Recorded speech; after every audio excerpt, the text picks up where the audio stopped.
அனைத்திந்திய அண்ணா திராவிட முன்னேற்ற கழகம் என்பது இன்றைக்கு பாரதிய ஜனதா கட்சிக்கு பல துணை அமைப்புகள் இருக்கிறது. விஹெச்பின்னு சொல்லுவாங்க, விஸ்வ ஹிந்து பரிஷத், இது ஆர்எஸ்எஸ் என்று சொல்லுவாங்க, இந்து முன்னணி. அதுபோல அனைத்திந்திய அண்ணா திமுக எடப்பாடி தலைமையிலான இந்த பிரிவு என்பது ஒரு துணை அமைப்பாக, பாஜகவின் ஒரு துணை அமைப்பாகத்தான் செயல்படுகிறது என்பதற்கு இதைவிட சாட்சி என்ன வேண்டியது? ஆக அனைத்தையும் அவர்கள் முடிவு செய்கிறார்கள். அழைத்தால் செல்ல வேண்டும்.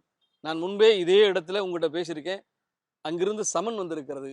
அழைப்பானை வந்தால் எடப்பாடி இங்கிருந்து ஓடுவார், விமானத்தில் ஏறி ஓடுவார். ஆனால் பொய்யான காரணங்களை சொல்லுவார். ஒரு தலைவன் இவ்வளவு பொய்களை சொல்ல வேண்டிய அவசியமே இல்லை. சொல்வதெல்லாம் பொய், அத்தனையும் பொய்.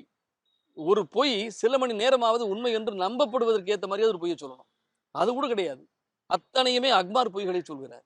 அவர் எடுத்து வச்ச பொய்யை பூரா பாருங்க. எஸ்டிபிஐ மாநாட்டில் போய் என்ன சொன்னாரு?